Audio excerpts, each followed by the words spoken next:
Bapak Ibu semua dimanapun berada, sehat selalu dan ada dalam lindungan Allah Subhanahu wa Ta'ala. Sebelum memulai diskusi ini, izinkan ada sedikit pantun dari saya.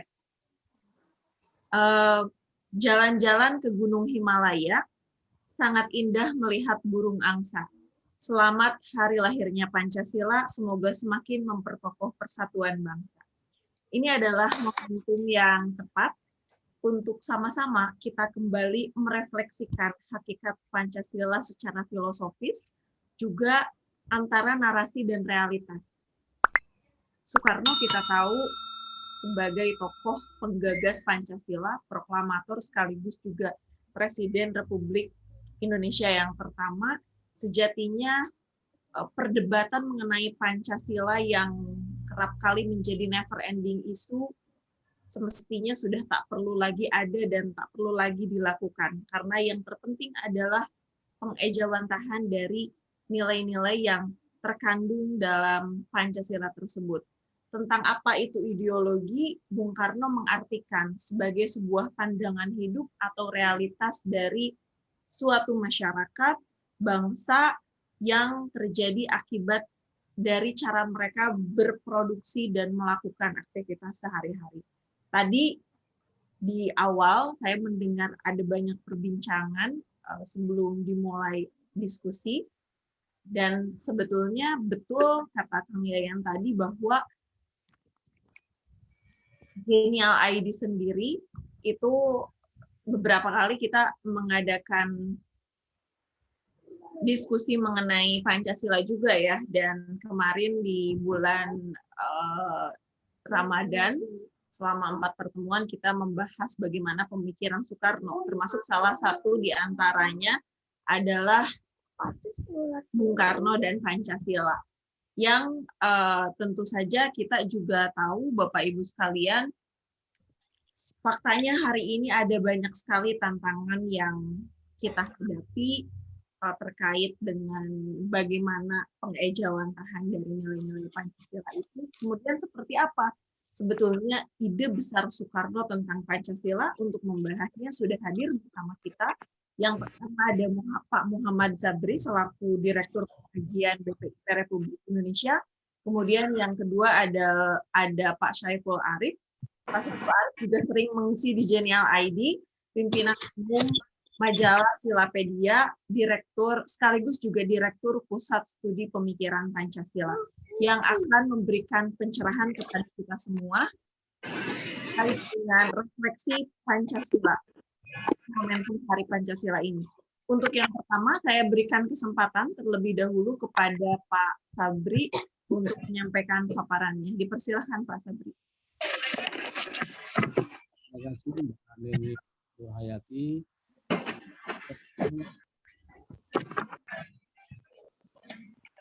Assalamualaikum warahmatullahi wabarakatuh.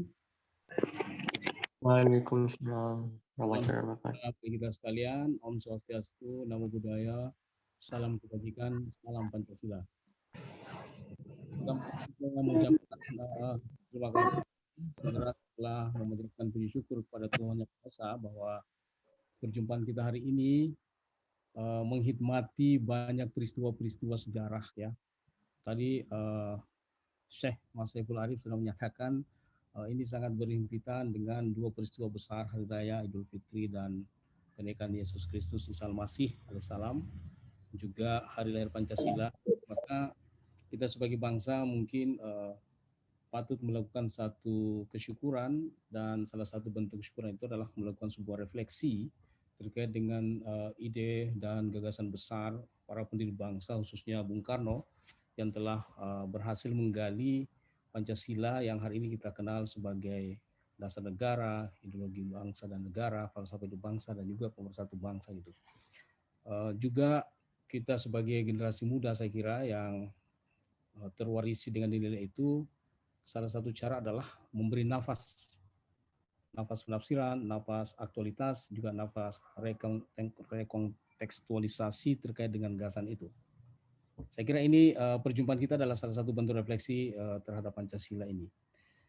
Yang kedua, bahwa saya selalu berangkat pada atau inspirasi dari Foucault ya, yang menyatakan bahwa gagasan itu tidak bisa dilepaskan dengan sejarah asal muasal sebuah gagasan gitu. Jadi harus ada genealogi. Kita harus memahami sebuah genealogi ide, genealogi gagasan, sejarah sebuah pemikiran.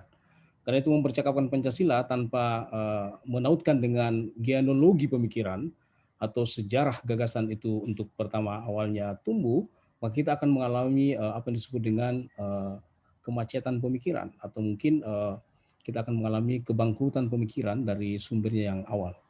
Oleh karena itu menghadirkan Soekarno sebagai sosok yang diyakini sebagai penggali utama dan mula-mula Pancasila menjadi sesuatu yang mutlak ketika kita mencoba mempercakapkan dan juga melakukan refleksi terkait dengan Pancasila yang hari ini diperingati bangsa Indonesia sebagai hari lahir Pancasila 1 Juni. Ini yang pertama. Kemudian kedua, saya ingin mengapresiasi dan mengucapkan selamat kepada majalah Silapedia ya, Mas Saiful Arif, yang sangat telaten dan sungguh-sungguh melakukan satu proses literasi dan pencerdasan bangsa melalui pemosisian Pancasila sebagai sebuah atau dalam bentuk tagline sebagai ilmu pengetahuan, Pancasila sebagai ilmu. Ini menarik.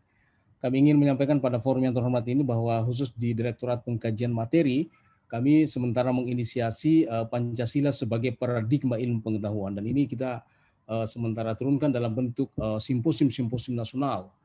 Ya, antara lain ketika kita mencoba melihat rumpun-rumpun studi ada social sciences, kemudian natural sciences, kemudian humaniora atau humanity sciences dan religious sciences, maka keempat ranah kajian keilmuan ini menurut tempat kami perlu didialogkan dengan Pancasila. Adakah ruang yang memungkinkan Pancasila sebagai paradigma yang bisa membangun ilmu-ilmu sosial berparadigma Pancasila, atau ilmu-ilmu kealaman atau natural sciences yang berparadigma Pancasila, atau ilmu-ilmu humaniora berparadigma Pancasila, dan yang terakhir ilmu-ilmu agama atau studi lintas agama yang berparadigma Pancasila. Kira-kira seperti itu. Dan saya kira secara populer maupun secara ilmiah, majalah Silapedia ini berkhidmat untuk itu. Jadi mencoba merawat gagasan bahwa Pancasila yang kita bisa dorong sebagai basis epistemologi, ini tidak semua orang berminat untuk menekuninya ya.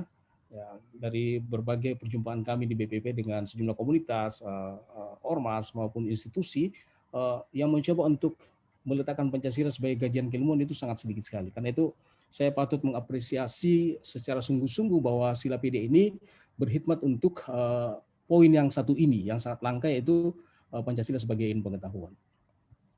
Baik Bapak Ibu sekalian yang saya hormati, kawan-kawan muda yang saya cintai, saya ingin mengomentari majalah kita ini di dua sisi ya. Jadi saya tidak akan bicara secara historis, karena ini bukan studi yang saya tekuni. Meskipun saya tidak buta sejarah, saya lebih kepada sejarah pemikiran, bukan pada aspek historis ansih, tapi sejarah gagasan. Dan karena itu kehadiran Pancasila yang digali Bung Karno bagi saya itu, jika dianalogikan dengan kitab suci, itu adalah asbabun nuzul dalam tradisi studi Quran misalnya, atau asbabul wurud dalam tradisi hadis. Sehingga ketika kita mengalami keterputusan sejarah sebuah gagasan, kita akan mengalami kegelapan dalam membangun makna pada sebuah teks. Pancasila yang kita jumpai hari ini adalah Pancasila yang telah dimapankan dalam teks-teks pembukaan 45, yaitu mengalami keterputusan dengan sejarah gagasan, maka kita akan mengalami apa yang disebut krisis intelektual dan kemacetan pemikiran. Karena itu beberapa poin sebagai pembuka, majalah ini dengan melihat dan memfokuskan Bung Karno sebagai entry point, saya kira ini sudah sangat otentik ya, dan sekaligus meneguhkan pentingnya kita menelusuri genealogi sebuah gagasan, dan itu berakar pada Bung Karno. Pertama saya ingin menyetir sebuah pengandaian yang pernah diungkapkan oleh salah seorang proklamator kita, yaitu Bung Hatta, sahabat dan juga kawan berdebat Bung Karno sepanjang hidupnya. Beliau pernah mengatakan bahwa ketika orang menyebut kata Indonesia, maka dia akan melahirkan setidaknya dua asosiasi pemikiran. Pertama, bahwa Indonesia itu adalah sebuah negeri yang memiliki bentangan teritorial yang sangat luas, yang terbentang dari ufuk timur ke ufuk barat, kira-kira seperti itu. Itu kata Hatta. Yang kedua, kata beliau, ketika orang menyebut kata Indonesia, maka yang lahir dari asosiasi pemikiran dia adalah bahwa negeri ini adalah sebuah wilayah yang memiliki tingkat kepelbagaian dan tingkat keanekaan yang sangat tinggi sekali, baik dari segi etnisitas, dari segi tradisi, dari segi sosial, dari segi agama maupun dari segi keragaman hayati yang sangat luar biasa, sehingga kepelbagaian ini menjadi kekayaan. Nah, dalam perspektif genealogi sebenarnya ada pesan moral yang bisa kita tangkap dari pengandaian harta ini, bahwa sebenarnya siapapun juga di antara kita yang mencoba untuk mengelola Indonesia, maka dia dituntut memiliki dua prasyarat moral. Yang pertama, dia dituntut mempunyai wawasan yang luas, seluas bentangan teritorial tadi itu. Sementara yang kedua, dia juga dituntut mempunyai tentang kemajemukan dan juga selain dua prasyarat inilah yang harus kita miliki sebagai generasi baru dan generasi masa depan, ya, bahwa pengelolaan Indonesia dibutuhkan wawasan yang luas dan juga pemahaman yang kuat tentang kepelbagaian dan kemajemukan. Itu sebabnya, terutama yang terakhir itu, ketika kita mencoba ingin memproduksi sebuah gagasan, maka gagasan, ide, ataupun anggitan yang coba kita kemukakan mesti harus senyawa dan sejalan dengan kebinekaan. Ketika sebuah gagasan hadir di tanah air, tetapi ia tidak mengapresiasi kebinekaan dan kepelbagaian, maka gagasan itu akan hadir untuk kemudian ditakdirkan gagal. Gitu. Pemikiran apa saja, apa itu pemikiran politik, pemikiran ekonomi, pemikiran politik maupun terutama pemikiran keagamaan sekalipun, ketika ia tidak mengapresiasi kebinekaan, maka dia akan mengalami kegagalan dalam sejarah.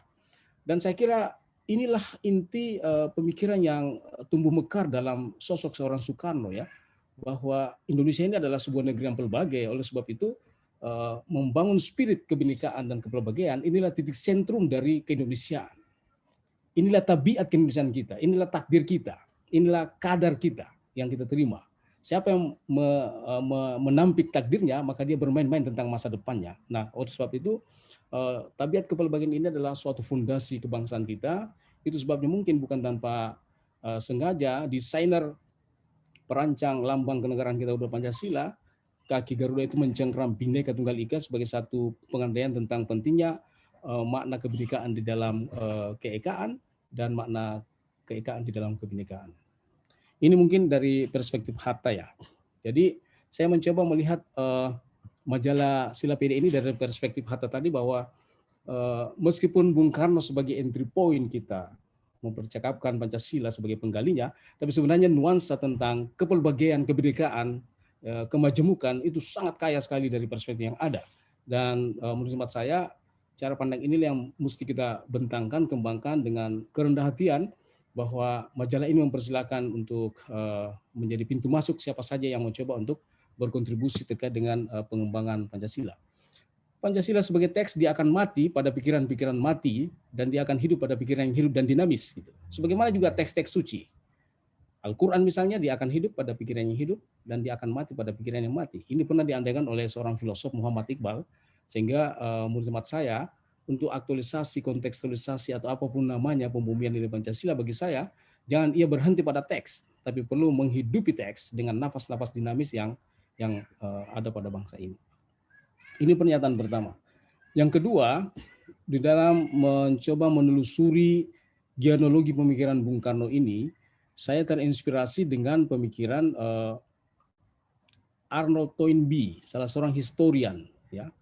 Ini menyangkut masalah apa yang diandaikan dengan sebuah teori peradaban. Beliau mengatakan bahwa sebenarnya peradaban itu ibarat sebuah radiasi, ada pancaran. Jadi pancaran terluar dari sebuah peradaban dia sebut sebagai sains dan teknologi. Kemudian lebih dalam lagi dari itu beliau sebut bangunan etik dan moral. Sementara lebih dalam lagi inti peradaban dia sebut sebagai spirituality. Jadi dia mengatakan bahwa sejarah jatuh bangunnya sebuah peradaban, bangsa-bangsa, bukan karena sains teknologinya lemah, tetapi ketika ia mengalami kekeroposan, bangunan etik dan spirituality, maka pada saat itulah bangsa itu tumbang. Beliau memberikan satu contoh bagaimana bangsa-bangsa besar di dunia dalam sepanjang sejarah, Romawi jatuh bukan karena sains yang lemah, tapi bangunan moralitas dan juga spirit yang sudah mulai redup, itulah yang membuat dia jatuh. Demikian juga Persia. Dan saya kira sejarah kitab suci teramat banyak mempercakapkan umat-umat di mana kejatuhan itu bukan karena lemahnya peradaban sains, tapi justru karena lemahnya bangunan etik moral, publik, dan juga spirituality. Nah, kita bersyukur sebagai satu bangsa, apa yang telah digali Bung Karno, Pancasila, bagi saya, mungkin dalam titik percakapan kita ini, dan ini juga sudah dimulai oleh majalah Silapedia, ketika meletakkan Pancasila sebagai kajian keilmuan, ultimat saya, Pancasila mesti diletakkan sebagai satu bangunan spirituality dan moral etik bangsa ini. Jadi dialah penopang. Kita jangan terlalu berkiblat bahwa sains teknologi lah peradaban itu bisa berjaya gitu. Dan ultimat saya sepenuhnya pemikiran Bung Karno yang dibentangkan pada 1 Juni yang kita kenal hari ini sebagai Pancasila itu adalah menegaskan tentang positioning Pancasila sebagai bangunan etik bangsa, bangunan spirituality yang secara teknis beliau sebut sebagai filosofische Grondslag inilah. Jadi saya kira hikmat kita di situ. Dan kita jangan berhenti pada filosofische Grondslag sebagai meta legal dasar negara saja, tetapi mesti teks-teks yang telah dimapankan dalam sila lima sila itu harus disentuh dengan satu perspektif yang dinamis sehingga dia selalu berdialog dengan zamannya. Nah, teman-teman sekalian, mengapa ini penting? Karena sejarah bukan hanya secara klasik yang menunjukkan ketika sebuah bangsa mengalami kekeroposan moral, etik, dan spiritualitas itu akan mudah tumbang, tapi sejarah kontemporer kita juga banyak berbicara dan kita juga menjadi penyaksi bagaimana misalnya negara ex Uni Soviet ya atau negara ex Yugoslavia ini bukan tanpa peradaban sains yang sangat kuat ya. Siapa yang tidak kenal Uni Soviet misalnya sebagai satu negara representasi blok timur ketika perang dingin dengan blok barat Amerika dan kawan-kawan dengan perlombaan senjata termasuk senjata nuklir, hulu ledak nuklir yang sangat canggih. Amerika mencipta, Soviet juga mencipta. Tapi siapa yang bisa menyangka, ya, Soviet kemudian ditakdirkan hanya tak kurang dari 96 tahun dalam panggung sejarah kemanusiaan. Itu bukan karena tapi ini karena bangunan etik moral serta spiritualitinya. Nah ini ultimat saya, mungkin pemaknaan kembali pikiran-pikiran Bung Karno ya, kita letakkan dalam spirituality dan moral etik publik. Tidak hanya sekedar bangunan meta legal sebagai dasar filosofi negara yang menginspirasi negara hukum dan sebagainya, tetapi lebih dari itu bahwa perlu ada kesadaran kebudayaan peradaban yang lebih besar bahwa tanpa spirituality dan etik, bangsa ini juga akan mengalami kerapuhan. Dan karena itu saya setuju dengan Bung Yayan tadi ya, bahwa mungkin yang lebih tepat adalah kita membangun sebuah strategi kebudayaan, bagaimana meletakkan Pancasila menjadi spirituality Pancasila atau etika Pancasila, yang tidak sekedar mores atau moral praktis, tapi juga moral filosofis, itu menjadi satu percakapan serius, sehingga di tengah-tengah kekeroposan dan tantangan-tantangan kehidupan kita hari ini, itu bisa pelan-pelan generasi kita menciptakan juga antisipasi masa depan yang berbasis pemikiran yang kuat, justru digali dari sumber otentik Bung Karno itu. Ini catatan kedua. Catatan ketiga, saya ingin berbicara tentang moral negara ya, negara kebangsaan yang dibangun Bung Karno ketika beliau mengatakan bahwa dan mulai percakapan yang menjadi mitos pengikat solidaritas. Kalau ini meminjam perspektif filsafat Cartesian ya, kita membutuhkan mitos yang bisa mengikat kita. Dan beliau mengatakan mitos pengikat solidaritas di antara kita yang pelbagai tadi yang diadakan harta itu tidak ada kata lain kecuali nasionalisme. Yaitu rasa kebangsaan yang sangat majemuk ini harus diikat oleh satu mitos gitu. Mitos pengikat solidaritas yang belakangan kita kenal sebagai Pancasila. Karena itu menurut saya spiritus Pancasila atau Pancasila sebagai spiritualitas bangsa ini patut dipercakapkan ketika hari ini orang masih memperdebatkan tentang jejak almanak hari lahir Pancasila, apakah itu 1 Juni, 18 Agustus, ini muncul lagi nih Mas Saiful, saya di berbagai WA, grup-grup WA itu muncul kembali 18 Agustus, macam-macam. Ini masih perdebatan jejak-jejak almanak, sementara kita kehilangan substansi gagasan yang apa yang diwariskan oleh Bung Karno itu. Nah, menurut hemat saya, ada satu hal yang mungkin bisa dikembangkan lebih jauh dengan membaca Silamedia ini ya, bahwa orientasi negara bangsa yang dikembangkan Bung Karno ini mempunyai pikiran-pikiran yang sangat baru. Bukan hanya ide nasionalisme seperti yang sama-sama kita tahu dalam Silapedia ini telah dengan sangat elaboratif dibentangkan, tetapi juga ada turunan-turunan gagasan tentang negara bangsa yang barangkali perlu kita kembangkan terkait dengan karut-marutnya situasi keadaan kebangsaan kita hari ini.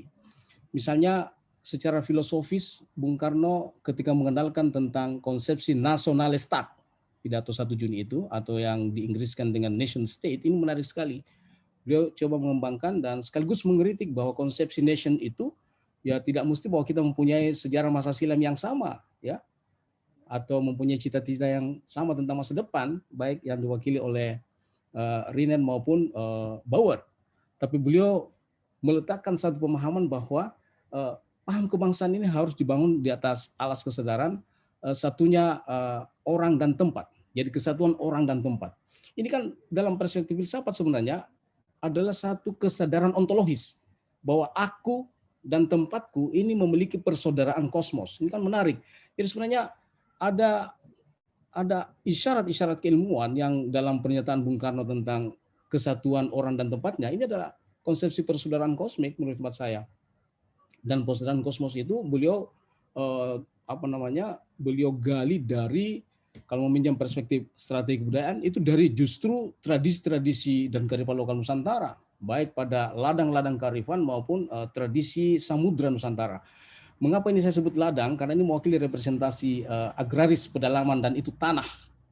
Sementara samudra itu mewakili air dan sangat boleh jadi nasionalistat yang dikembangkan para pendiri bangsa khususnya Bung Karno, dan itu disetujui oleh sejumlah pendiri bangsa dengan konsepsi tanah air gitu. Jadi menyatunya aku dengan tanah airku. Tanah representasi budaya agraris pedalaman dan air mewakili representasi budaya pesisir dan kepulauan. Inilah yang menjadi paras keindonesiaan kita. Jadi kita ini ibaratnya, kata Bung Karno juga dalam Sila Media ini jelaskan bahwa kita ini archipelago state, kita ini negara maritime, kita ini negara lautan yang ditaburi pulau-pulau. Jadi laut ini bukan sebagai pemisah antara satu dengan lain, tapi justru menjadi penyatu. Ini yang menjadi penting. Jadi pulau-pulau itu adalah representasi daratan, itulah tanah, sementara air itu adalah peredaran lautan. Nah, ini konsepsi tanah air. Menarik dari konsepsi gagasan ini, kawan-kawan muda yang saya muliakan, bahwa ternyata belakangan orang mengalami krisis tentang lingkungan. Lingkungan ini dalam artinya sangat luas, yaitu realitas di mana aku hidup gitu ya. Bahkan kajian-kajian tentang lingkungan yang paling mutakhir tentang apa yang dikenal sebagai the deep ecology misalnya, John Lovelock mengatakan bahwa sebenarnya kita harus mempunyai atau dituntut mempunyai perlakuan etis terhadap alam, ya. Kita harus mempunyai perlakuan etis terhadap tanah kita harus mempunyai perlakuan etis terhadap air kita atau tanah air kita. Mengapa? Karena kalau kita tidak mempunyai perlakuan etis, maka alam memiliki cara tersendiri untuk melakukan keseimbangannya dan itu lahir dalam bentuk bencana-bencana alam itu. Jadi dia mengatakan ketika hukum-hukum keseimbangan kosmos itu diguncangkan, itu diganggu oleh manusia, ya, maka alam memiliki cara tersendiri untuk menciptakan keseimbangannya dan dalam perspektif the deep ecology itu dengan cara bencana. Dia mengirim banjir bandang, dia mengirim gempa bumi dan sebagainya dalam jangka yang sangat jauh. Itu adalah merupakan satu cara alam itu. Nah, menurut hemat kami, nasionalistat yang dikembangkan Bung Karno ini bukan hanya sekedar geopolitik, tapi juga satu konstruksi ekofenomenologis, ya. Kalau bagi saya dalam perspektif filsafat, ekofenomenologis, yaitu melihat realitas kosmos, realitas alam, realitas tanah air dalam perspektif filsafat fenomenologis. Jadi aku bersaudara dengan tanahku dan aku bersaudara dengan airku. Dan saya kira dalam konteks strategi kebudayaan kita mengetahui semua di Nusantara kita ini. Saya sendiri lahir dari kultur pesisir dan pulau ini, Mas Saiful. Saya lahir dari sebuah kabupaten yang namanya Kabupaten Selayar di Sulawesi Selatan. Itu betul-betul pulau yang terpisah dari Sulawesi Selatan. Dan saudara kita ada yang lahir dari pedalaman agraris. Seperti yang kita ketahui jejak-jejak tradisional, saudara-saudara kita yang lahir di pedalaman agraris, biasanya ketika mereka lahir, orang tuanya itu membersihkan plasenta, ya, kemudian plasentanya itu dimasukkan ke dalam sebuah wadah, kemudian ditanam dengan pohon tertentu. Misalnya dalam kultur yang saya pahami, dan saya kira hampir semua kultur Nusantara yang berparadigma agraris itu, plasenta itu ditanam dengan sebuah pohon yang bermanfaat. Biasanya kalau di tanah Bugis Makassar itu dengan pohon kelapa. Itu untuk kultur pedalaman agraris. Sementara kultur pesisir seperti saya, ketika saya lahir, plasenta dibersihkan ayah saya, itu dilarung di laut gitu. Dan ketika kami tumbuh besar, baik yang di pedalaman agraris maupun di kultur pesisir, itu diberikan wawasan oleh ayah dan orang tua kita. Misalnya dalam pedalaman agraris mengatakan bahwa pohon kelapa ini adalah saudaramu gitu. Kamu memiliki persaudaraan kosmos. Jadi jangan Anda berlaku tidak adil karena dia secara ontologis saudaramu. Demikian juga saya lahir dari kultur pesisir dan kepulauan.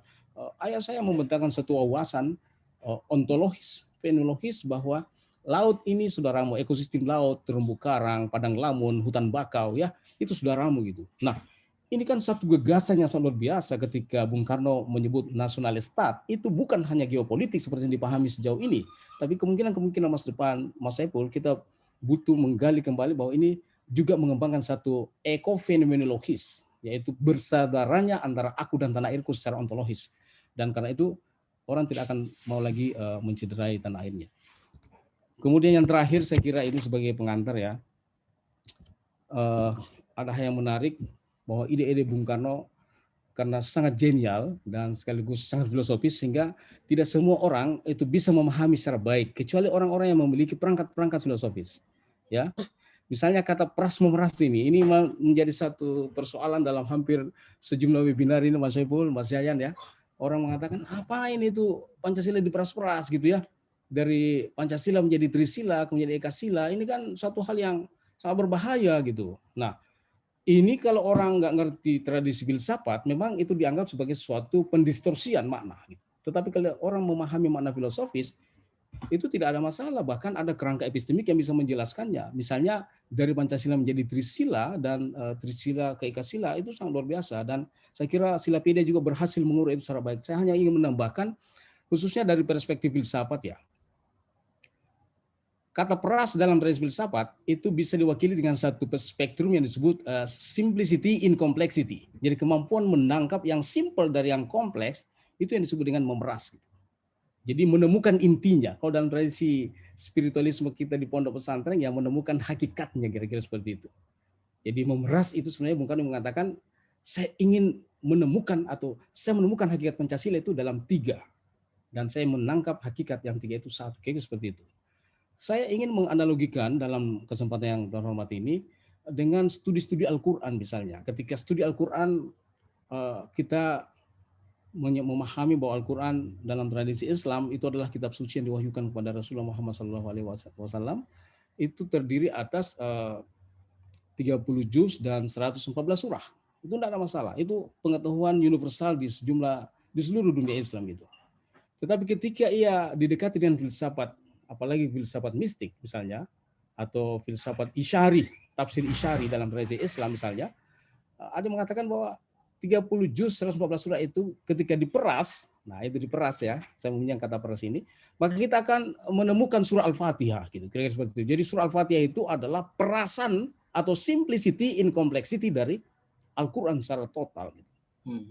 Kemudian ketika ini juga simplicity in complexity, Al-Fatihah begitu samudra makna yang tak terpermenai itu diperas ya di simplicity in complexity, maka kita akan berjumpa dengan Bismillahirrahmanirrahim. Dan ketika Bismillahirrahmanirrahim juga di simplicity in complexity diperas, maka kita bertemu dengan Allah dan Allah diperas menjadi hu dan setelah itu tak tercakapkan, kita lenyap, laisa kamitslihi syai'. Nah, kira-kira begitu. Apa gitu salah? Enggak. Ada basis epistemiknya. Tetapi kalau orang hanya mengetahui bahwa Al-Quran itu adalah 30 juz dan 114 surah, di luar dari itu tidak otentik dan itu, nah itu persoalan wawasan saudara ya. Jadi itu menurut kami topik-topik inilah yang kemudian akan menjadi perhatian sila media. Kita menggali ke kedalaman bukan pada permukaan. Kemudian terakhir, karena itu saya mencoba melihat ini misalnya Trisila sebagai pengembangan dari tulisan ini. Saya sering diskusi dengan Mas Saiful sosiologis, sosionasionalisme dan sosiodemokrasi ini, saya mencoba menangkap spirit dari sosial. Kalau Mas atau Kang Yudi mencoba menangkap sosio atau sosius itu dari bahasa Latin ya, yaitu welas asih, hangat, bersahabat. Saya menemukan hal yang sama dalam tradisi Islam, yaitu ta'awun. Ta'awun. Nah, ini menarik. Ta'awun yang otentik dalam tradisi Islam itu al-birri wa taqwa. Sementara al-itsm wal udwan itu tidak otentik, tertolak. Jadi konsepsi tahun itu selalu positif. Nah, konsepsi socius atau socie dalam bahasa Latin itu hangat bersahabat, itulah tahun. Tahun itu kehangatan harus dibungkus dengan tradisi kebajikan albirrun dan at-taqwa, spirituality yang total.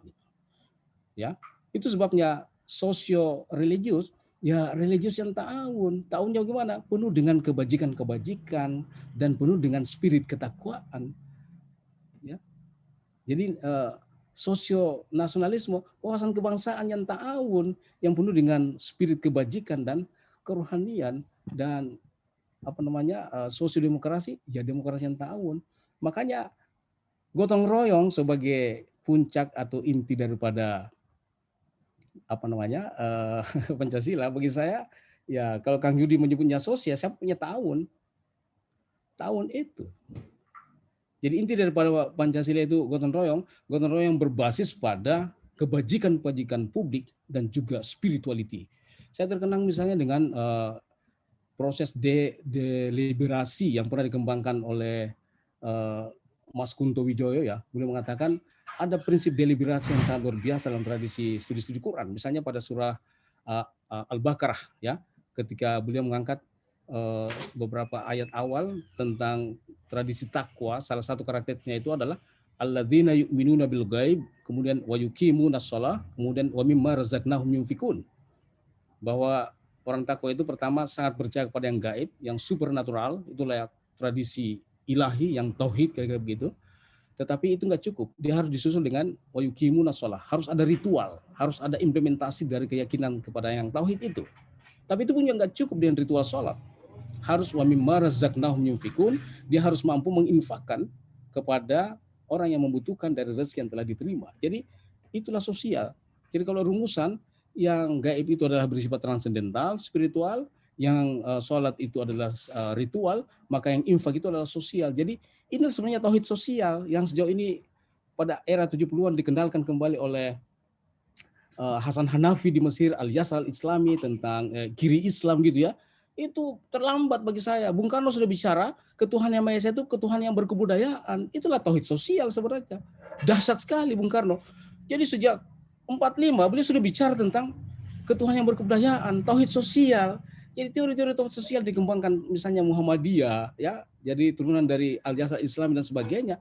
Justru Bung Karno sudah menemukan sebuah istilah teknis, yaitu ketuhanan yang berkebudayaan, ketuhanan yang berbudi pekerti luhur, ketuhanan yang saling menghormati sesama lain. Ini dahsyat sekali. Nah, ultimat kami, pikiran-pikiran yang kedalaman seperti itu yang bisa kita elaborasi kembali, bahwa terutama penolakan sahabat-sahabat kita kaum muslimin, ya, karena keterbatasan itu, saya kira memang disinilah perlunya kita melakukan terus gelora Silapedia, dan sebabnya Silapedia menjadi penting hadir di bangsa ini. Terima kasih. Assalamualaikum warahmatullahi wabarakatuh. Ya, waalaikumsalam warahmatullahi wabarakatuh. Terima kasih Pak Sabri, luar biasa diskusi pada sore hari ini, menggali secara komprehensif yang sangat luas sekali spektrumnya, mulai dari filosofis juga sampai tataran praktis. Tadi ada banyak kutipan filosof, salah satunya saya tadi di awal menyimak mengenai pemikirannya Foucault gitu ya, yang berpandangan bagaimana ada arkeologi dan genealogi. Ini menarik karena saya juga sama melakukan kajian ini, tapi beda dalam konteks kesehatan jiwanya kalau saya. Dan sebagai kaum muda tentu mendapatkan banyak sekali pencerahan dan mendapatkan informasi baru mengenai pengetahuan Pancasila gitu ya. Dan saya rasa hari ini anak muda wajib melek terhadap Pancasila ini.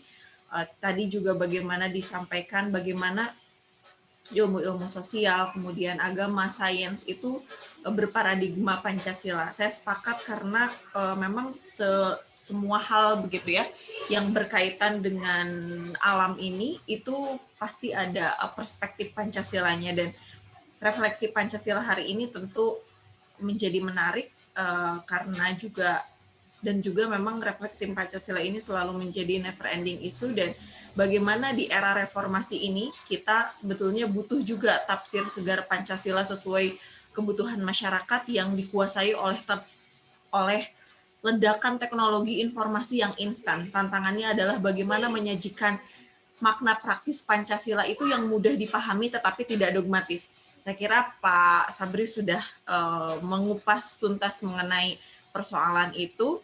Selanjutnya saya persilahkan kepada Pak Syaiful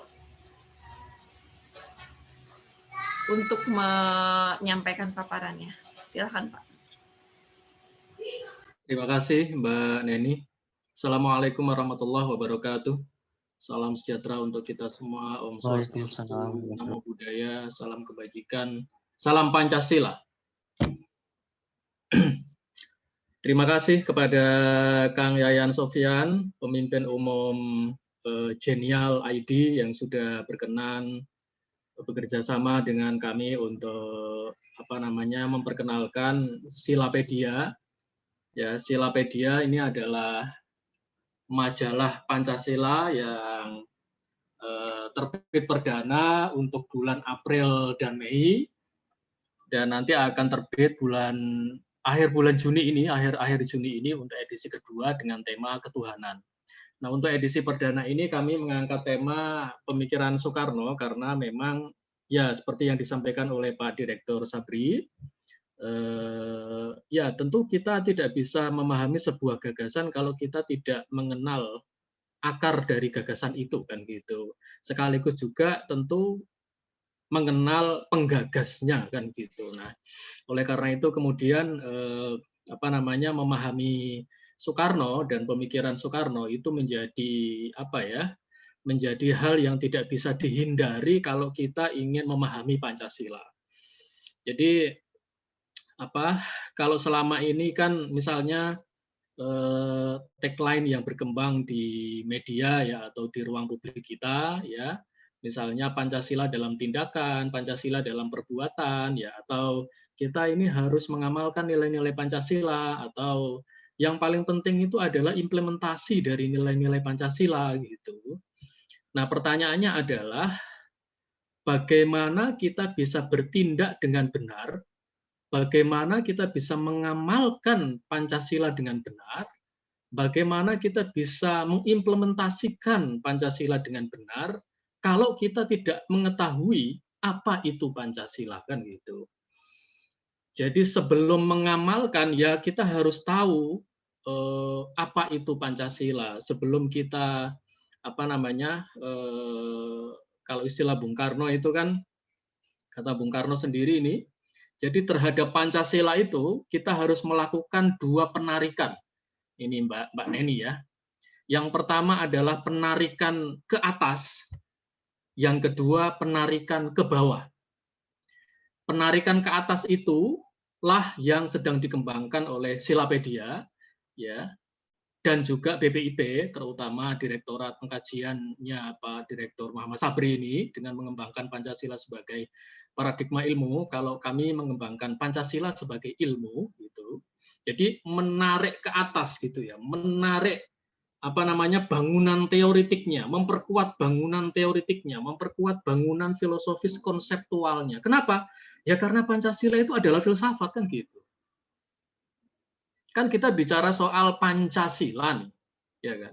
Pancasila itu apa? Pancasila adalah sebuah ide tentang filsafat kenegaraan yang digagas oleh seorang pemikir besar Indonesia bernama Soekarno, kan gitu. Jadi kita nggak bisa bicara Pancasila itu terlepas dari Soekarno. Kita nggak bisa bicara Pancasila itu terlepas dari filsafat gitu. Jadi filsafat itu bukan hanya salah satu pendekatan terhadap Pancasila. Misalnya kalau di dalam buku-buku mata kuliah ya kan, atau buku-buku diktat Pancasila itu kan sering ya kita baca atau ketahui ya, berbagai pendekatan terhadap Pancasila. Pancasila sebagai pandangan hidup ya kan, Pancasila sebagai dasar negara, lalu Pancasila sebagai filsafat. Nah, klasifikasi seperti ini sebenarnya bersifat Pak Direktur? Sebenarnya bersifat tidak metodologis gitu loh. Jadi ametodologis. Karena Pancasila itu bukan sekedar sebuah bidang studi yang didekati oleh filsafat, tetapi Pancasila sendiri itu adalah filsafat gitu loh. Jadi filsafat itu adalah karakter utama dari Pancasila. Kenapa? Ya karena Soekarno sebagai penggagas Pancasila itu pertama kali mengusulkan Pancasila, mencetuskan Pancasila itu sebagai filosofis Grundslag, sebagai filsafat dasar negara. Itu yang pertama. Lalu yang kedua, ini saya belum masuk Silapedia ya, ini saya terprovokasi oleh Pak Direktur ini dan oleh Mbak Neni tadi ya sebagai moderator ya. Yang kedua, yang kita maksud sebagai dasar negara itu kan dalam apa namanya kosakata ilmu hukumnya itu kan dinamai sebagai norma dasar negara. Jadi Pancasila adalah dasar negara, itu artinya Pancasila adalah norma dasar negara kalau bahasa Belandanya Grundnorm kan gitu. Kalau kita pakai mohon maaf yang ini bisa di ya. Lalu kalau pakai Hans Nawiaski ya, kalau kemudian digunakan oleh pemikir Indonesia yakni Noto Nagoro, itu kita sebut Pancasila sebagai dasar negara itu artinya Pancasila sebagai stat fundamental norms, kaidah fundamental negara. Nah, yang dimaksud sebagai norma dasar negara atau kaidah fundamental negara itu adalah norma dasar dari konstitusi itu yang dirumuskan berdasarkan katakanlah tradisi filosofis dari bangsa tersebut gitu. Jadi norma dasar sebagai sebuah kategori filsafat hukum itu secara material itu diciptakan, dirumuskan itu berdasarkan materi filosofis dari sebuah masyarakat atau sebuah bangsa. Jadi kita tidak akan pernah punya dasar negara kalau kita tidak memiliki filsafat dasar negara. Jadi kita tidak akan pernah punya norma dasar negara kalau kita tidak pernah memiliki filsafat dasar negara. Nah, sumbangan terbesar dari seorang Soekarno itu adalah gitu kan, menciptakan. Jadi menciptakan, merumuskan filsafat dasar negara pada tanggal 1 Juni 45 yang lalu kemudian dirumuskan ya kan menjadi sebuah konsensus para pendiri bangsa, karena kalau sekedar sebagai filsafat itu kan memang bisa dilahirkan oleh seorang filsuf kan gitu. Tapi karena ini kemudian harus menjadi atau memang diarahkan menjadi dasar negara, maka pemikiran seorang filsuf bernama Soekarno itu harus dipercakapkan, harus menjadi diskursus gitu ya, harus menjadi diskurs, menjadi wacana yang dirumuskan berdasarkan dialog, berdasarkan review, berdasarkan percakapan intelektual oleh para pendiri bangsa pada tanggal 22 Juni 45 yang disebut dengan Panitia 9 itu, lalu kemudian dari filsafat kemudian menjadi kesepakatan pendiri bangsa, disahkanlah menjadi bagian dari pembukaan Undang-Undang Dasar dan jadilah Pancasila itu norma dasar negara. Jadi pentingnya kemudian kita memperingati kenapa harus ada terma kelahiran Pancasila gitu. Kenapa harus ada kategori kelahiran ini terkait dengan Pancasila ini? Kenapa tidak langsung pengesahan gitu? Kenapa tidak langsung pengesahan? Pancasila disahkan pada tanggal 18 Agustus. Itu pun juga kurang tepat.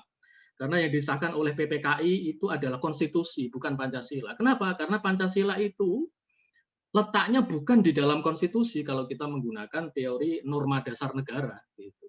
Yang ada di dalam alinea keempat pembukaan Undang-Undang Dasar itu sekadar redaksi dari Pancasila. Oleh karena itu kan kalau di dalam alinea keempat itu enggak ada kata Pancasila kan. Gitu. Yang ada hanyalah redaksi dari sila-silanya. Ini kecerdasan para mungkin ada Supomo, ada Yamin ya, para ahli hukum tata negara ya yang paham gitu loh. Yang namanya dasar negara itu tidak bisa, itu bukan menjadi bagian dari konstitusi karena dasar negara adalah dasar bagi konstitusi yang ada di atasnya, sementara dasar negara itu sendiri melampaui konstitusi. Kalau istilah Pak Direktur tadi itu metalegal. Jadi sifat dari Pancasila itu adalah metalegal. Jadi 18 Agustus ini bukan hari kelahiran Pancasila dan juga bukan hari pengesahan Pancasila. Sebagaimana keputusan Presiden SBY ya kan nomor 18 tahun 2008 tentang tanggal 18 Agustus sebagai hari konstitusi, bukan hari Pancasila. Gitu.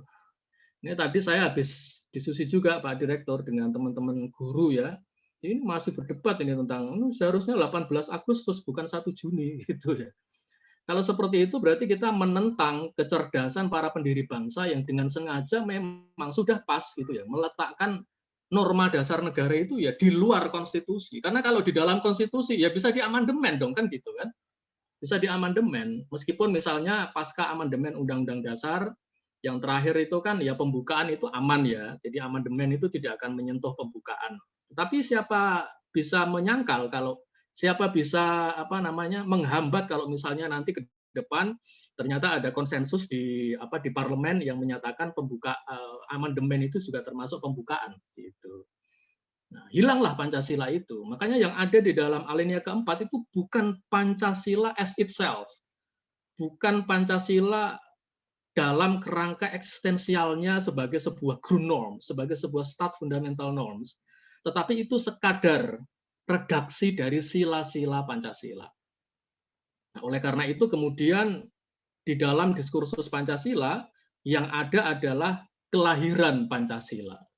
Nah, kelahiran Pancasila ini mengacu kepada kelahiran ide tentang Pancasila sebagai sebuah filsafat dasar negara, itu yang pertama ya, yang digagas oleh Soekarno. Yang kedua adalah Pancasila sebagai Weltanschauung, ya kan, sebagai pandangan dunia. Yaitu tadi Mbak Moderator dengan bagus ya memahami ya, ini berarti Mbak Neni ini paham ya makna Weltanschauung-nya Bung Karno itu memang setara dengan ideologi gitu. Jadi meskipun Soekarno tidak menyebut Weltanschauung itu adalah ideologi atau tidak menyebut Pancasila sebagai ideologi, meskipun pada tanggal 30 September tahun 60 di sidang PBB Soekarno menyebut Pancasila bukan sekadar ideologi, itu artinya berarti Pancasila adalah ideologi kan gitu kan. Tetapi ketika Weltanschauung Pancasila itu pada tanggal 1 Juni beliau komparasikan dengan ideologi-ideologi dunia seperti nasionalis sosialis Jerman ya kan, lalu kemudian marxisme historis ya kan, dan sampai Islamisme di Arab Saudi, maka yang dimaksud Weltanschauung oleh Soekarno itu ya ideologi. Jadi pada awalnya memang Pancasila ini diusulkan oleh Soekarno pada tanggal 1 Juni sebagai filsafat, sebagai filosofis Grundslag dan sebagai ideologi atau Weltanschauung gitu. Nah, itulah kalau dalam kacamata Noto Nagoro itu disebut sebagai dimensi material dari Pancasila. Sedangkan tanggal 18 Agustus dan kemudian yang tertulis redaksinya di pembukaan Undang-Undang Dasar itu adalah dimensi formal Pancasila. Gitu ya. Dimensi formal ini kulit wadah, dimensi material itu isinya. Gitu.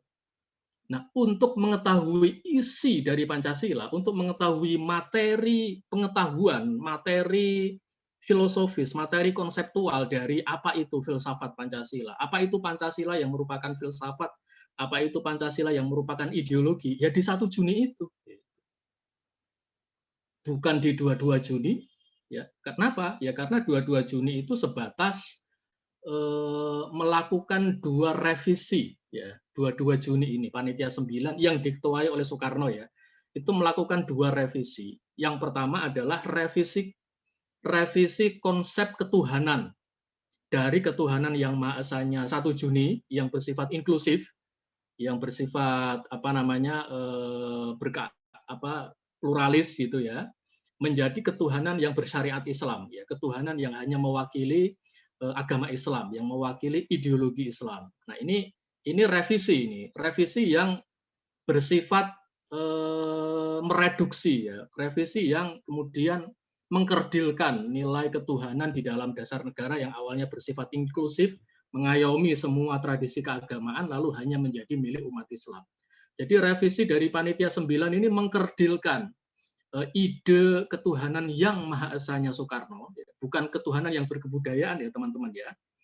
Jadi ketuhanan yang berkebudayaan itu adalah pengamalan dari ketuhanan yang Maha Esa. Jadi teologi yang diusulkan Soekarno pada 1 Juni itu adalah teologi monoteisme, ketuhanan yang Maha Esa, karena beliau adalah seorang Muslim. Makanya Soekarno menggunakan kata takwa kan. Prinsip yang kelima adalah marilah kita bertakwa kepada Tuhan yang Maha Esa. Gitu. Baru kalimat selanjutnya, paragraf selanjutnya, ya prinsip ketuhanan kita adalah ketuhanan yang berkebudayaan. Itu artinya ketuhanan yang berkeadaban, yang toleran, hormat menghormati satu sama lain. Nah itu direvisi konsepnya oleh Panitia 9, tetapi tidak direvisi temanya loh ya, tidak direvisi temanya loh. Jadi yang direvisi Panitia 9 itu konsep tentang tema ketuhanan, tetapi tema ketuhanan sebagai salah satu sila di dalam Pancasila tidak diubah oleh Panitia 9. Jadi Panitia 9 tidak mengubah tema dari 5 sila Pancasilanya Soekarno. Gitu. Diterima dengan ikhlas seperti kesaksian dari Ki Hajar Dewantara. Gitu. Jadi mulai dari kebangsaan, kemanusiaan, demokrasi, kesejahteraan sosial, dan ketuhanan yang Maha Esa itu diterima semua secara utuh oleh Panitia 9. Gitu ya. Kenapa? Ya karena memang ya berarti ide Soekarno itu ya diterima gitu. Misalnya kenapa nggak ada, kalau kata Ki Hajar Dewantara itu, Ki Hajar Dewantara ini nulis buku berjudul Pancasila terbit tahun 50 ya. Beliau bertanya, kok kenapa nggak ada sila kebudayaan? Itu Pak Direktur. Ki Hajar ini bertanya gitu. Kenapa nggak ada sila kebudayaan? Kenapa nggak ada sila kemerdekaan? Gitu. Nah lalu Ki Hajar bilang, lah ya kan memang kalau kita bicara Pancasila ya harus sesuai dengan penciptanya gitu.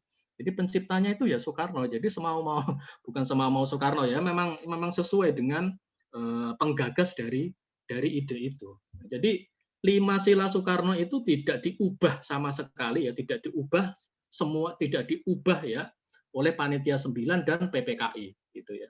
Mungkin ada yang bertanya, loh Mas, itu kan Soekarno mengusulkan sila kemanusiaan itu sila internasionalisme, bukan sila kemanusiaan. Nah, yang pertama ya, kalau kita baca, silakan baca 1 Juni ini kan problemnya literasi aja ya. Problemnya baca ini ya. Kita ini Indonesia ini urutan nomor 60 dari 61 negara ini dalam hal literasi gitu ya. Nah, jadi dalam 1 Juni itu Soekarno juga menggunakan kata internasionalisme dan kemanusiaan itu secara silih berganti gitu ya. Jadi beberapa pernyataan terakhir itu dia bilang negara kita adalah negara yang berkebangsaan, berkemanusiaan, ya, berkerakyatan, berkeadilan kesejahteraan sosial dan berketuhanan gitu. Nah, itu yang pertama. Jadi Soekarno juga menggunakan sila kemanusiaan dan internasionalisme secara silih berganti. Lalu yang kedua, memang yang dimaksud internasionalisme itu adalah perikemanusiaan gitu. Jadi internasionalisme itu artinya kondisi kebangsaan ya bangsa-bangsa di dunia ini yang manusiawi gitu akibat hubungan yang bersifat internasionalis. Gitu. Internasionalis di sini dimaknai Soekarno sebagai hubungan internasional antar bangsa yang membangun kekeluargaan antar bangsa-bangsa.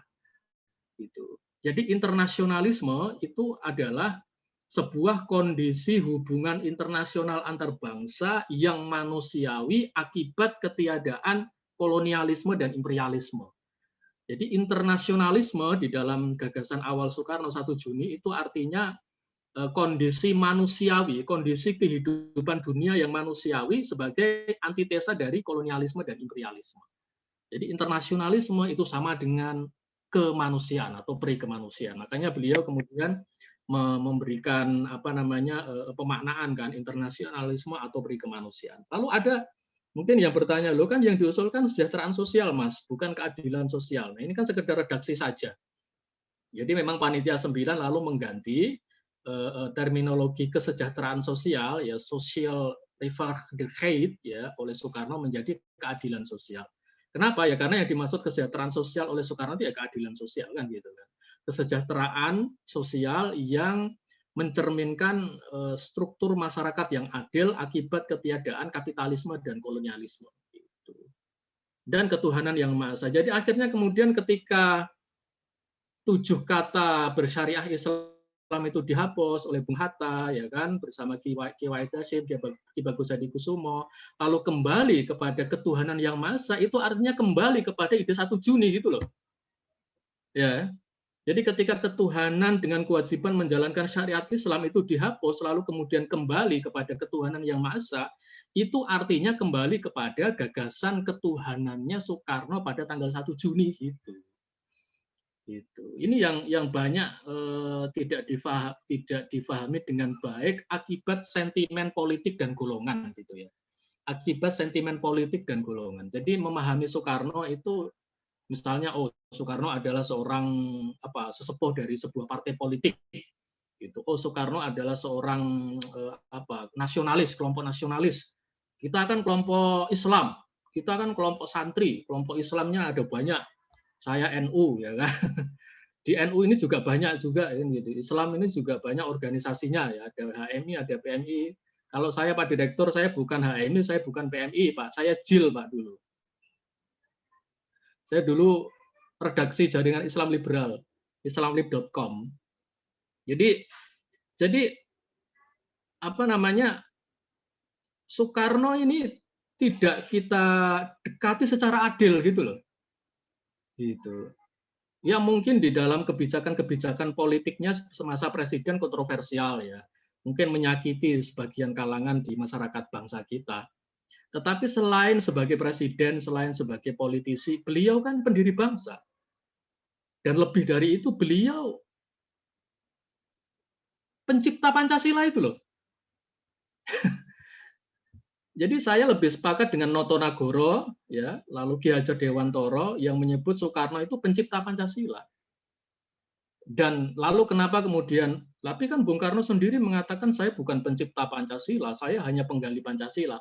Itu sekedar retorika aja itu semantik aja itu. Kalau kita belajar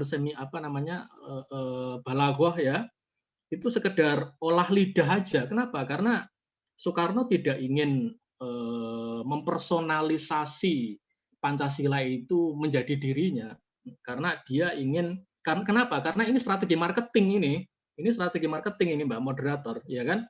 Kalau kita mengatakan ini milik saya gitu, sedangkan ini adalah milik kita bersama kan ya nggak mungkin dan nggak akan bisa jadi milik bersama kan gitu kan. Maka Soekarno bilang ini saya bukan pencipta, saya sekedar penggali. Penggali itu artinya apa? Penggali itu artinya ya nilai-nilai itu sudah ada di bangsa kita, kemudian saya gali kan gitu. Itu kan bicara soal metodologi ya. Bicara soal metodologi ya, penggalian itu gitu. Sedangkan metodologi itu bagian dari proses penciptaan gitu ya. Nah, jadi Bapak Ibu semua, saya singkat saja ya. Jadi Silapedia itu adalah majalah yang kami susun ya sebagai upaya untuk mendekati Pancasila sebagai ilmu pengetahuan. Malam itu acaranya. Ya, ini adalah beberapa rubrik ya dari majalah kami ya. Nanti kalau mau pesan bisa lewat bisa lewat Mas Yayan nanti kalau ingin pesan ya. Ini BPIP siap beli 1000 Pak Direktur, ya, terima kasih sekali ini. Ya, ini adalah kontennya ya, rubrikasinya ya. Ada beberapa rubrik ya, misalnya laporan utama ya tentang Mutiara Pancasila Soekarno ya. Lalu laporan khusus ya, mengapa 1 Juni diperingati sebagai hari lahir Pancasila. Lalu ada riset tentang benarkah Muhammad Yamin dan Supomo ya itu sebagai penggali Pancasila ya. Karena selama ini kita sering ya disodori ya oleh informasi sejarah yang tidak valid ya, yang mengatakan bukan hanya Soekarno tapi juga Yamin dan Supomo itu mengusulkan Pancasila, padahal itu tidak berdasarkan dokumen yang otentik ya dari sidang BPUPK itu, gitu ya. Ini semua kami kaji ya di sini ya. Lalu kemudian ada liputan ya tentang kursus Pancasila oleh Presiden Soekarno tahun 58 ya. Gitu ya. Jadi tahun 58 Presiden Soekarno mengisi kursus Pancasila ya, mulai sila pertama sampai sila kelima ya. Dan terakhir adalah ulasan tentang pidato beliau, pidato Soekarno di Harlah, peringatan Harlah Pancasila 1 Juni tahun 58 dan peringatan Harlah Pancasila 1 Juni tahun 64. Gitu. Itulah kenapa kemudian kita menamai tema dari majalah kita ini ya Mutiara Pancasila Soekarno dari 1 Juni 45 sampai 64. Saya kira itu teman-teman ya, semoga ada manfaatnya ya. Terima kasih, bisa kita lanjutkan dengan diskusi. Ya, baik, terima kasih Pak Syaiful. Menarik apa yang disampaikan, menyempurnakan diskusi kita pada sore hari ini untuk mengetahui akar dari Pancasila itu sendiri. Karena Pancasila adalah sebuah kesatuan pandangan yang tersusun secara seimbang gitu ya, bukan kekacauan peristilahan, semantic confusion, tadi disinggung Pak Syaiful Arif, melainkan bagaimana sintesa berbagai antisintesa gagasan besar. Dan di dalam Pancasila tentu saja terjadi sintesa antara ide ketuhanan, kemanusiaan, kebangsaan, demokrasi, dan keadilan sosial yang membentuk pandangan dunia itu sendiri. Dan ide Soekarno tentang internasionalisme dan perikemanusiaan, sila kedua ide 1 Juni itu dikerucutkan menjadi kemanusiaan. Hal ini sebetulnya kan tidak masalah karena internasionalisme Soekarno itu sepadan dengan universalisme kemanusiaan. My nationalism is humanity. Keberhasilan Soekarno juga mempersembahkan ide Pancasila yang bersifat sosiosentris gitu ya. Kesejahteraan sosial sebagai pusat dari nasionalisme dan demokrasi yang membuat ide Pancasilanya juga menjadi bersifat sosiosentris. Dan keberhasilan Soekarno tentu saja mensintesakan antara nasionalisme, demokrasi, sosialisme, teisme dalam satu pandangan bulat bernama Pancasila. Dan tadi majalah Silopedia itu adalah salah satu bentuk ikhtiar mungkin ya untuk memberikan penanaman secara mendalam, menggali secara mendalam terkait dengan Pancasila. Selanjutnya saya persilahkan kepada Bapak Ibu yang mau bertanya atau mau berdiskusi, dipersilahkan.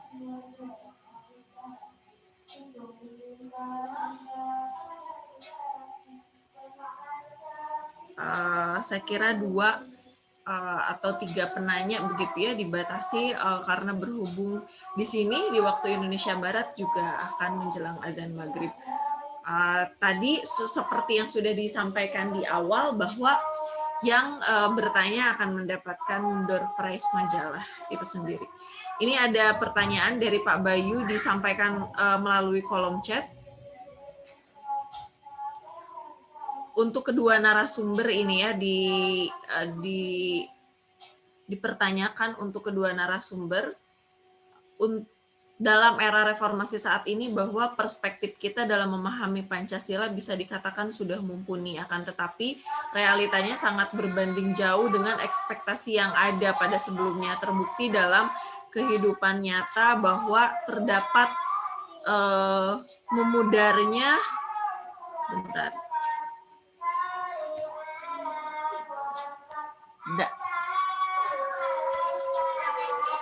bentar ini laptop kurang bersahabat.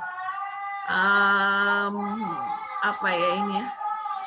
Ya. Serta mohon di-unmute. Memudarnya dalam proses implementasi nilai-nilai Pancasila, terutama dalam kalangan pemuda saat ini.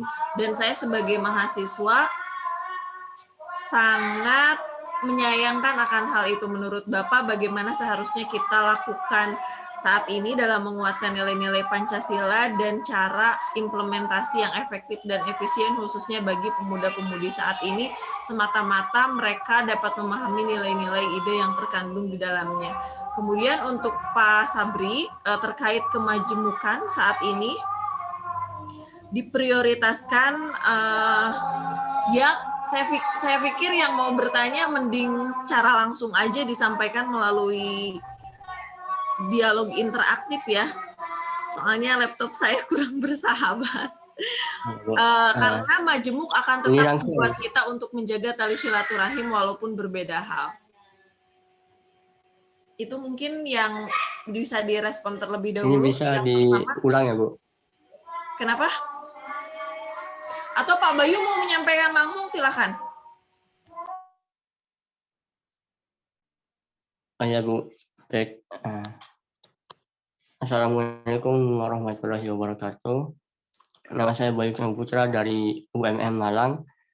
Yang pertama, terhadap pertanyaan yang pertama itu kan, kita lihat bahwa dalam era reformasi ini pasti kita tuh dapat memahami Pancasila itu sudah bisa dipahami secara mendalam. Akan tapi saat ini realita yang kita dapat itu tidak sangat jauh dalam ekspektasi yang kita lakukan. Terbukti dalam kehidupan yang nyata, Pak, itu dalam proses implementasi itu bisa dikatakan sudah kayak memudar gitu, Pak. Dan saya sebagai mahasiswa itu sangat menyayangkan akan hal itu.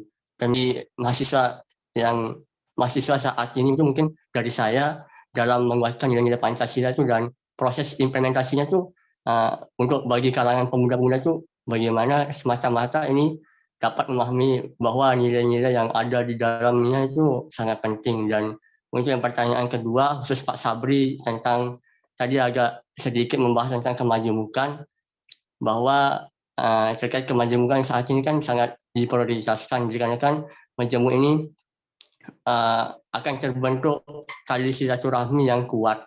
Akan tetapi jika kita melihat di Indonesia saat ini, isu SARA itu masih jadi persoalan yang hangat di Indonesia, Pak. Contohnya saja di Wamena dan lain sebagainya itu, menurut Bapak bagaimana sih menyikapi akan hal itu jika dalam perspektif Bapak? Mungkin itu saja, Pak. Terima kasih banyak. Wassalamualaikum warahmatullahi wabarakatuh. Terima kasih Pak Bayu. Ada lagi, mumpung nanti kita tampung dulu pertanyaannya, baru kemudian direspon oleh kedua narasumber.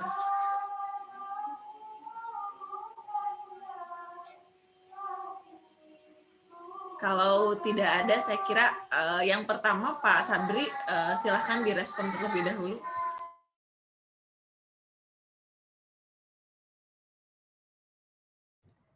Terima kasih Mas Bayu untuk respon ini.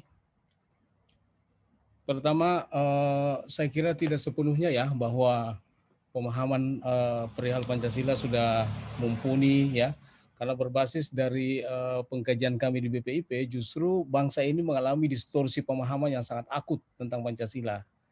Jadi bukan sesuatu yang katakanlah seperti yang Saudara Bayu katakan tadi, kita ini dari segi pemahaman ini sudah memadai lah. Itu hanya segelintir orang. Jangankan warga bangsa, sejumlah penyelenggara negara juga mengalami distorsi pemahaman yang sangat luar biasa.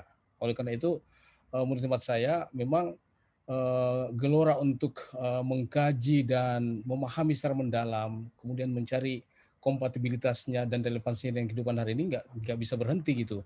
Kita nggak bisa berasumsi bahwa dari segi pemahaman kita sudah cukup, tinggal implementasi. Justru kedua-duanya, implementasi dan pemahaman mengalami distorsi besar-besaran gitu.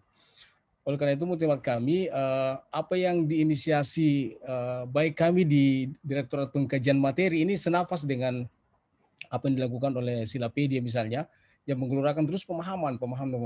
Itu yang secara analogi saya katakan tadi, bahwa jangankan Pancasila sebagai satu produk filosofis ya, teks-teks suci agama saja dari sejumlah kitab suci itu akan mengalami kematian makna ketika ia tidak didinamisir dan dinavasi oleh para penganutnya. Oleh karena itu, menurut saya, Pancasila juga seperti itu, harus digelorakan terus, diberikan pemaknaan baru sehingga kian relevan gitu.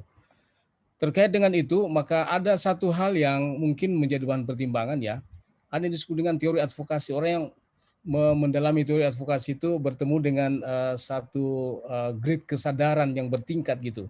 Misalnya berangkat dari satu pertanyaan, mengapa Anda tidak mengimplementasikan nilai Pancasila? Pertama, memang karena saya tidak tahu, tidak memahami apa sebenarnya hakikatnya nilai Pancasila gitu ya. Lebih kepada hanya narasi teks tertulis. Padahal juga tidak sedikit pejabat ya penyelenggara negara juga enggak paham, tidak hafal, tidak bisa merapalkan ya. Mas Bayu, saya punya pengalaman menjadi panelis debat calon wali kota di salah satu kota di Sulawesi Selatan ya. Pada saat perdebatan itu masih diberlangsungkan. Jadi saya mewakili akademisi menjadi panelis. Nah, salah satu sesi pertanyaan antar sesama calon, misalnya calon B bertanya kepada calon A, saudara sebagai wali kota, calon wali kota, coba rapalkan Pancasila. Enggak selesai sampai habis waktu gitu. Coba bayangkan, ini calon wali kota, saudara. Calon wali kota nggak bisa merapalkan Pancasila. Jadi jangan kita menganggap bahwa udah selesai pemahaman kita. Enggak selesai.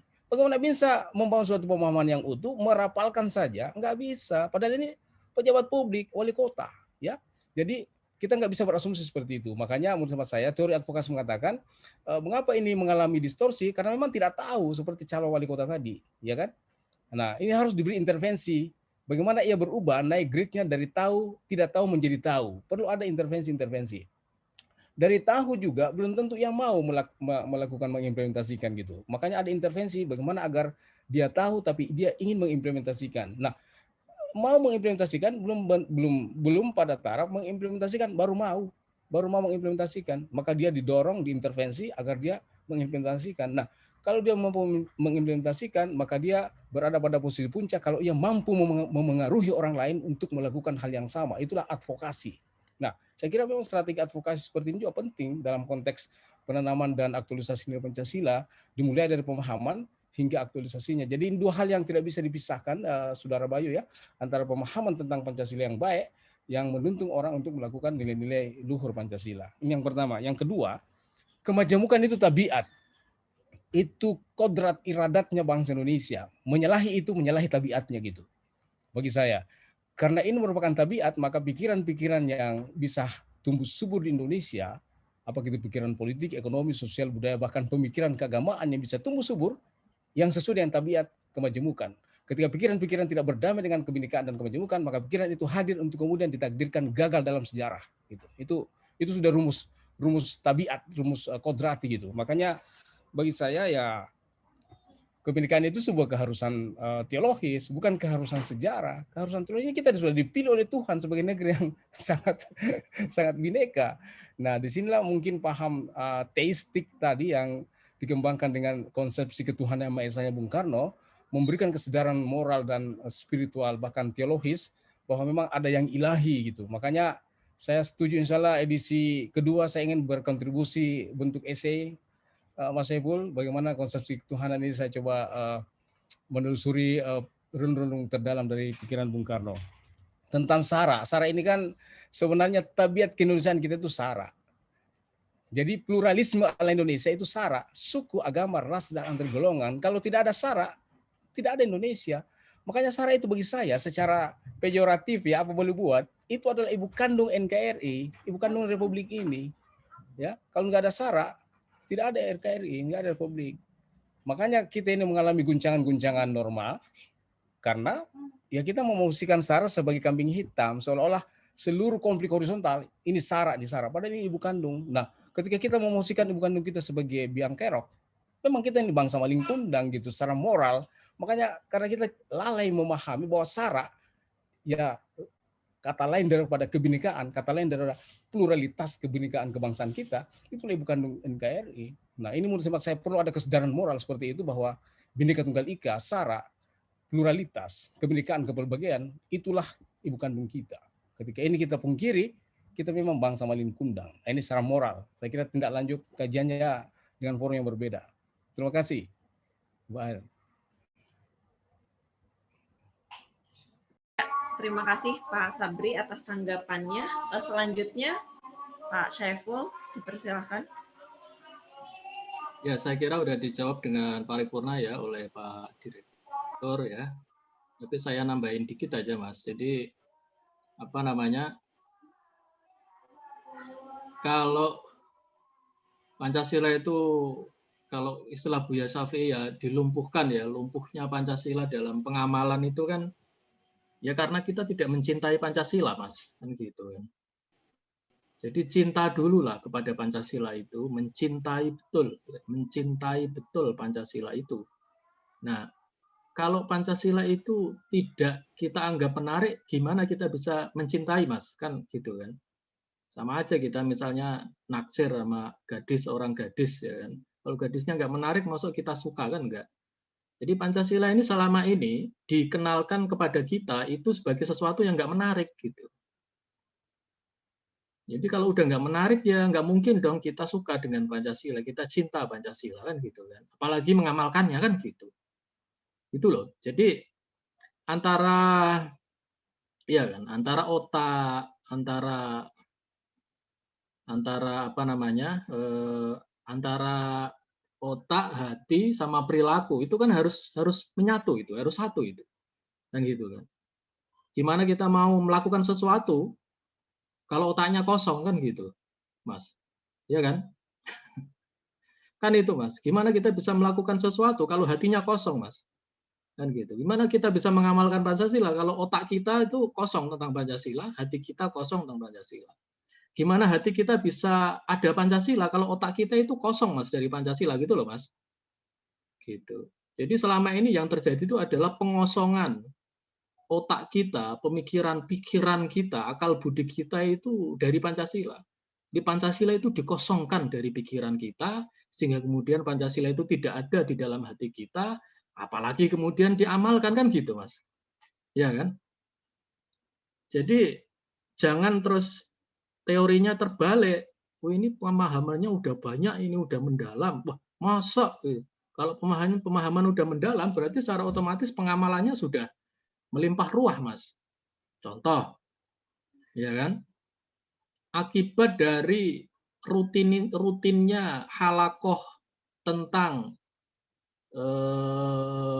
peradaban Islam yang dilakukan oleh teman-teman Hizbut Tahrir di serambi-serambi masjid, di masjid-masjid kampus, ya kan? Mereka mengkaji dengan rutin buku Taqiyuddin An-Nabhani yang berjudul Saksiyah Islamiyah, ya kan? Nah, itu artinya apa? Mereka mengisi otak mereka dengan ideologi khilafatisme. Sehingga akhirnya dari terisinya otak mereka itu ya dengan ideologi khilafatisme, terisilah hati mereka, Mas, dengan khilafatisme itu.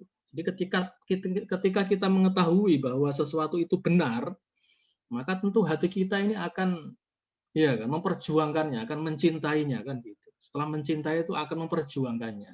Setelah punya niat untuk memperjuangkan, ya memperjuangkan betul kan gitu kan. Jadi yang dimaksud pengamalan Pancasila ini seperti apa, Mas? Kan itu, Mas. Pancasila ini kan filosofi, Pancasila ini ideologi. Jadi pengamalan Pancasila itu maksudnya apa? Apakah sebatas tolong menolong, dermawan, ya itu praktek turunan yang paling sederhana, tapi pengamalan dari ideologi tidak seperti itu. Pengamalan dari ideologi itu, kalau dalam konteks khilafatisme misalnya, itu dilakukan sampai kemudian rela bunuh diri, ya kan? Meledakkan diri untuk apa? Untuk mewujudkan cita-cita ideologinya, yakni Daulah Islamiyah atau Khilafah Islamiyah. Jadi pengamalan dari ideologi itu bukan kayak pengamalan, makanya makanya Pancasila ini tidak bisa langsung kita sebut sebagai nilai, Pak Direktur, ya kan Pak? Pancasila itu ya kan nilai-nilai tentu maksudnya nilai-nilai normatif, Pak, nilai-nilai normatif sebagaimana yang dikembangkan oleh P4 itu loh, Pak, gitu. Jadi P4 itu kan mendekati Pancasila hanya sebagai nilai-nilai normatif, gitu, sebagai norma masyarakat, gitu ya. Padahal norma ini kan wilayahnya itu kan etika, wilayahnya kan aksiologi. Aksiologi Pancasila yang sudah dipreteli menjadi apa namanya prinsip-prinsip normatif itu kan diputus gitu, kerangka epistemologinya, kerangka ontologinya oleh P4 itu, Mas. Jadi tidak sesederhana mengatakan bahwa Pancasila itu minim pengamalannya ya, sedangkan pemahamannya sudah lumayan. Oh, tidak. Justru karena pemahamannya itu yang bermasalah, pemahamannya yang kering, maka melahirkan bisa saja pengamalan yang salah, Mas. Bisa saja pengamalan yang salah. Gitu. Makanya kemudian menyederhanakan misalnya mengamalkan Pancasila dengan apa? Dengan sebatas toleransi saja kurang lengkap. Karena Pancasila ini bukan hanya prinsip negara persatuan, tapi juga prinsip negara demokratis, prinsip negara kemanusiaan, prinsip negara keadilan sosial. Jadi pengamalannya itu harus juga dalam rangka penghormatan terhadap hak asasi manusia, pengamalannya juga harus dalam kerangka kita menjadi kewargaan demokratis yang mengembangkan partisipatory demokrasi, kan gitu. Itu loh. Pengamalan itu juga dalam kerangka gimana kita, ya tentu kalau dalam konteks yang sederhana ya menjadi orang yang dermawan, tapi nggak sebatas itu, dan sebagainya. Jadi intinya adalah bagaimana disampaikan Pak Direktur ya, kita ini tidak hanya mengalami defisit pengamalan. Kalau ada siapa, misalnya yang kalau teman-teman coba googling ya, ada statement dari Gus Solahuddin ya, ini kiai saya sendiri ya, Gus Solahuddin Wahid ya. Beliau bilang, yang sering dikutip Kang Yudi Latif ini juga itu. Beliau bilang, Kang Yudi juga sering bilang, Pancasila itu surplus pembicaraan tetapi defisit pengamalan. Ya kalau sekedar bicara ya surplus, tapi pembicaraan Pancasila yang intelektual, yang ilmiah, yang mencerahkan itu juga mengalami defisit gitu. Jadi pembicaraan tentang Pancasila itu ya sudah tercerabut dari sifat dasarnya sebagai sebuah wacana intelektual. Dan oleh karena itu sebenarnya Pancasila itu mengalami defisit pengetahuan yang kemudian melahirkan defisit pengamalan. Terima kasih, Mbak. Terima kasih Pak Syaiful atas tanggapannya. Ada lagi Bapak Ibu yang mau bertanya, 2 orang lagi, saya persilahkan. Tapi kalau misalkan memang tidak ada, mungkin kita karena sudah pukul 17.22 waktu Indonesia Barat, kita akan akhiri diskusi ini. Hitung sampai 3 ya, 1, 2, 3. Kayaknya nggak ada lagi yang mau ditanyakan. Saya kira sudah sangat jelas mungkinnya apa yang disampaikan, dan ini juga bisa jadi bahan saya nih, soalnya saya besok diskusi soal Pancasila dari perspektif perempuan muda milenial. Karena selama ini tadi ya yang disampaikan oleh Pak Syaiful, jangan sampai terjadi defisit pengamalan karena defisit pemahamannya yang kurang. Jadi saya itu mencoba untuk menggali gitu ya, meskipun enggak secara mendalam dan dangkal, tapi saya kira kita perlu belajar. Anak muda harus belajar, dan anak muda jangan takut salah ketika belajar gitu ya. Jadi kalau saya salah, harap maklum karena sedang belajar. Angga yang ketawa tuh. Silakan Pak Sabri untuk closing statement. Ya, apa ya? Closing statement itu bukan untuk menyudahi. Perjumpaan kita ini ibarat bait-bait azan, kita hadir untuk memulai, bukan menyudahi. Karena itu saya tidak mengenal closing statement ini ungkapan dari Mahbub Junaidi ya, dalam satu esai yang sangat luar biasa. Karena itu perjumpaan kita ini bagi saya ingin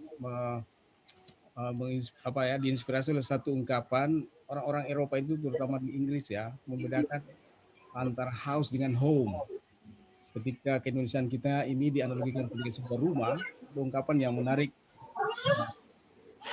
House is made of brick and home is made of gold. House itu dibangun dengan batu bata, sementara home dibangun dengan cinta. Dengan kata lain, jangan-jangan kita terlalu sibuk membangun rumah keindonesiaan kita batu bata itu, tapi kita kehilangan cinta, kita kehilangan spiritus, kita kehilangan jiwa, dan kita kehilangan sukma. Nah, Pancasila sebagai sukma inilah yang menurut saya harus digelorakan terus sebagai home dan bukan sekedar house. Terima kasih. Terima kasih. Selanjutnya Pak Syaiful, silakan. Ya, intinya mengulang tadi itu ya. Jadi kita ini sebenarnya telah lama ya mengalami defisit pengetahuan ya, yang kemudian melahirkan defisit pemahaman dan akhirnya pengamalan. Jadi yang harus kita lakukan sekarang atau ke depan itu adalah ya menghidupkan kembali pengetahuan demi memperdalam pemahaman dan akhirnya memperkaya pengamalan.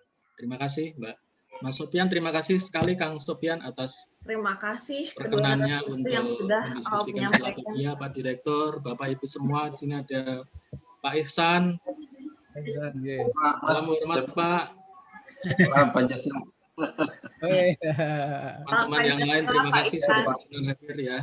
Terima kasih Bapak Ibu semua atas perkenannya untuk hadir dalam diskusi sore hari ini. Saya kira kita semua sama-sama sepakat bahwa mencintai Pancasila menjadi sebuah keniscayaan karena tanpa rasa cinta tidak akan tumbuh awareness and sense of responsibility. Jangan sampai tadi yang disampaikan oleh kedua narasumber munculnya krisis adab dan moralitas itu juga karena memang kita mengalami defisit pemahaman terhadap Pancasila.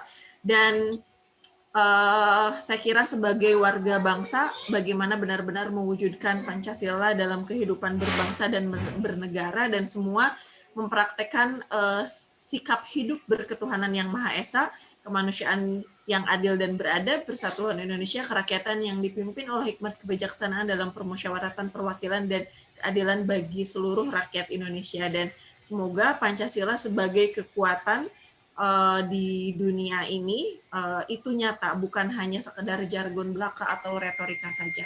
Terima kasih atas perhatiannya, mohon maaf atas segala kekurangan. Billahi taufiq wal hidayah. Wassalamualaikum warahmatullahi wabarakatuh. Waalaikumsalam. Terima kasih Pak Sobri, Pak Arif, Pak Ihsan. Saya terima kasih. Pak Brilian ini. Terima kasih Pak Brilian Mokhtar. Terima kasih Pak Yayan. Sukses. Terus buat genial. Selamat Pak Brilian. Terima kasih. Salam Pak Brilian. Terima kasih Bu Helena.